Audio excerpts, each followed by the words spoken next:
If you like to draw patterns or doodle, you can learn to Zentangle. As the name implies, it's a Zen-like way of creating images through repetitive patterns and shapes. Zen refers to a set of beliefs tied to a type of Buddhism called Zen Buddhism. Zen is really an attitude or a way of going through life.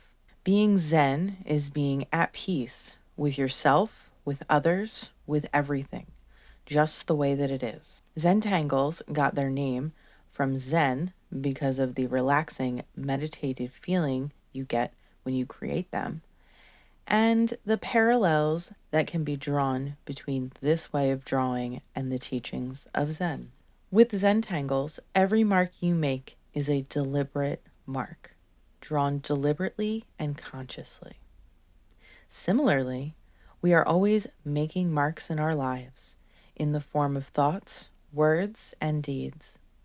Zen teaches us to do everything consciously and deliberately, not absent-mindedly or without thinking.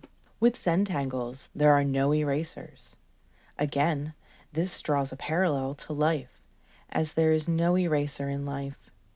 In Zentangle and in life, you discover that even if you make what seems to be a mistake, you can then build on that event as a new pattern and go in unexpected and exciting new directions. Hello, and welcome back to my channel, doing art with me, Miss Merks. So today we are going to explore the art of Zentangles, and that is exploring different patterns and designs. These are some examples of my work that I've done in the past. I very much enjoy doing Zentangles myself. It's very therapeutic to me. So in this video, I'm going to teach you how to draw each one of these 6 designs, and I go through them step by step. Now, I chose these designs because many of them are based on a grid of squares and are relatively easy and accessible for most people. If you Google Zentangles, you're going to find so many different patterns. And if you don't like any of the patterns that I have here and you'd like to go and explore yourself, I would highly suggest it.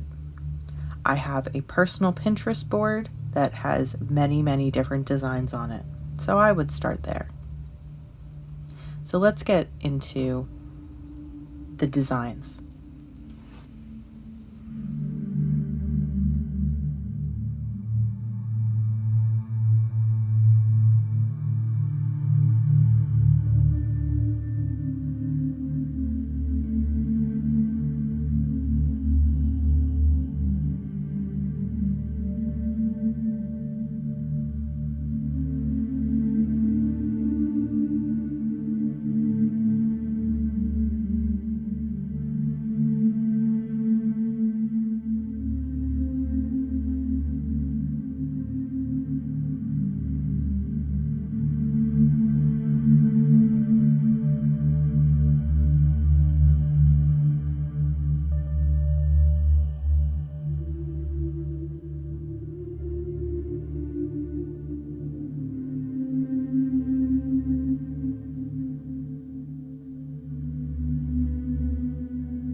So now that we know how to create a few different patterns, we're going to work on putting them all together into one project. So we will be working on a 6x6 piece of paper. If you don't have smaller paper, you can work on a larger paper. I like to work on smaller pieces of paper. So the first step to creating the borders that you're going to fill in is we're going to create 4 dots. I'm going to put one here, 1, 2, 3, and 4. Now from here, we're going to connect these dots to make a loose square. It's okay if your lines are not straight. It's actually better.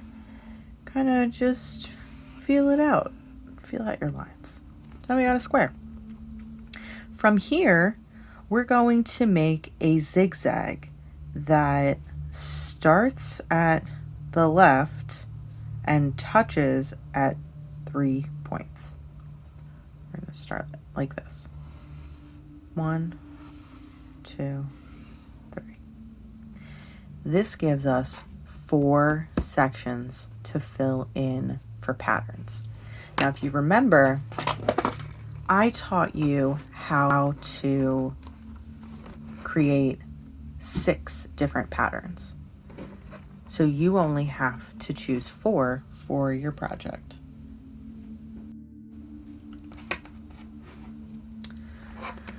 The first design that I'm going to use is number 4. I'm going to do number 4 first. And I'm going to put number 4 in this section. So first we need to make some lines. You can do this with a ruler or you can do this freehand. I'm going to do it freehand, but I'm going to actually turn my paper so it's easier for me to make horizontal lines. So I'm going to make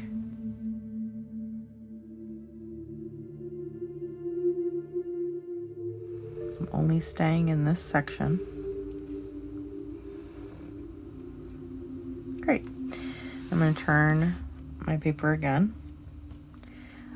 Because I tend to get a little confused sometimes if I start at this tiny section, I like to actually start by making a line in the middle of my project, and that seems to help me to organize the rest of the project.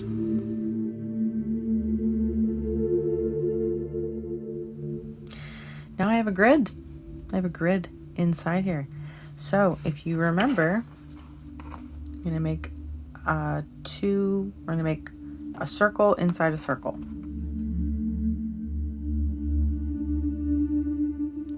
And this circle kind of falls off. That's something that you have to remember. Our pattern will continue past our borders. So if you're only seeing half the square, you're only going to put half a circle in there. If you see a full square, then you put a full circle.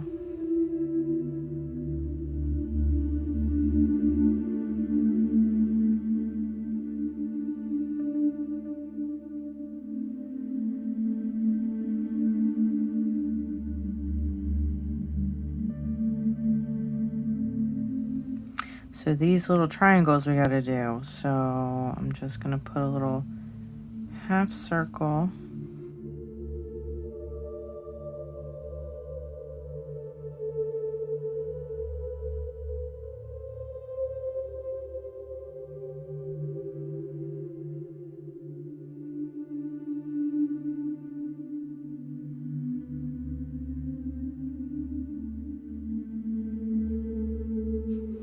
Here we go. We made our first design. Next design I'm going to make is this snake design. I'm gonna put this snake design in this top left corner. And I think I'm gonna make my squiggles a little more squiggly than my original example. And I'm gonna follow this diagonal line here.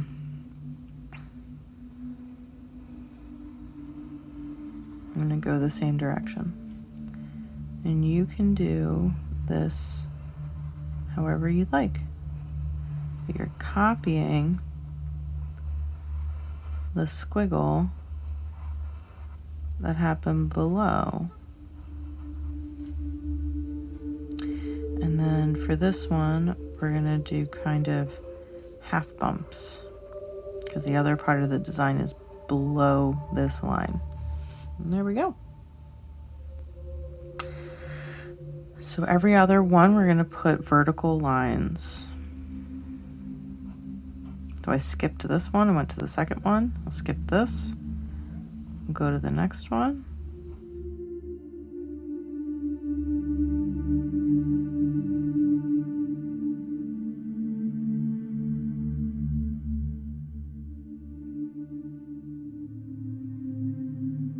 So for this next one, I'm gonna do this black and white kind of starburst shape. I think we had started with triangles with that. So this is a triangle here.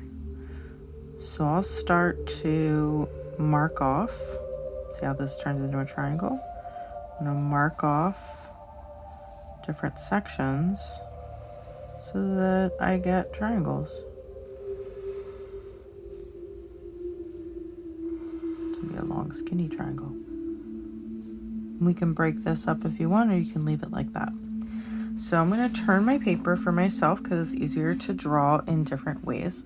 You turn your paper however you need to. So for this one, I'm making a line that goes from the point to the center, and then I'm drawing 2 more lines to split those 2 triangles. And then I get the skinnier part, and I'm going to draw that line that goes down the center, and this one. I'm going to turn my project again. So the skinnier part of the triangle is there.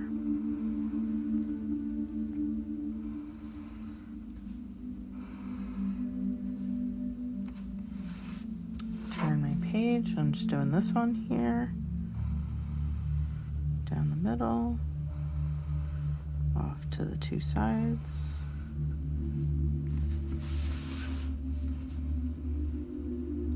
Split it down the middle.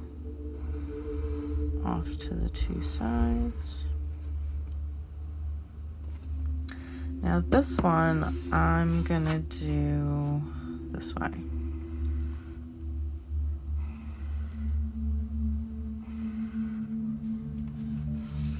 Now if yours works out a little bit differently than mine, it's still all right. It's Zentangles. All right, gonna do this last one. And we're going to do my favorite design, which is this guy. So to do that one, there's a few steps. First, we need to do the same thing we did here and make ourselves a grid. You can make these lines as thick or as thin as you'd like, but it's easier if you do them a little bit thicker.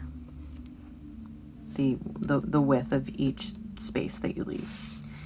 So then I turn my page, and I'm actually gonna start there and split this.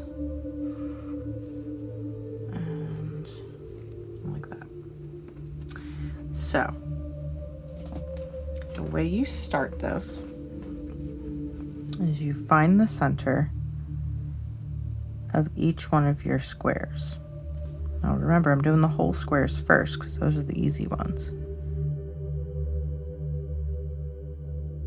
So these half ones, the center is going to be off a little bit because the design falls off into a different section. So from here, I'm not going to worry about the bottom right now. We'll get back to that in a second.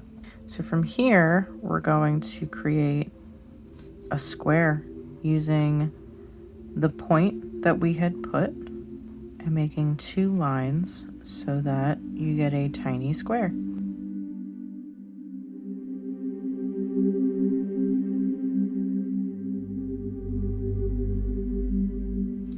Once we color in that tiny square, then we're going to make a diagonal line from the corner of the square to the corner of the original square.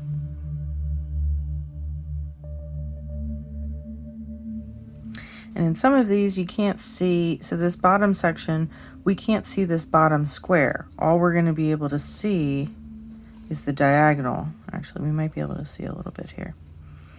We're only going to be able to see the diagonal and a tiny little piece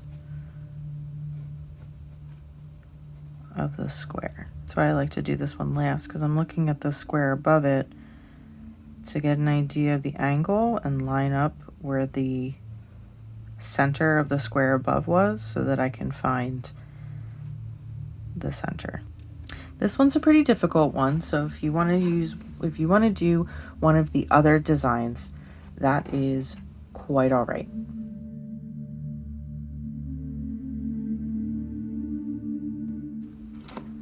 In this last part, I'm going to be inking or drawing the black outlines on all of my pencil marks. So I'm using these markers. One of them is a 0.08 and the other one is a 0.05. So this one's the 05, just to show you the difference between the 2 tips. So the tan pen is a little skinnier than the black pen. If you don't have skinny markers, you can use a ballpoint pen. So you can use something that looks like this. And you can also use something that looks like this, one of the clicky pens, to draw your black outlines. So I'm going to get started on inking up my whole project.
I hope you enjoyed this lesson on Zentangles, and I hope that these designs inspired you to look up some other designs on the internet.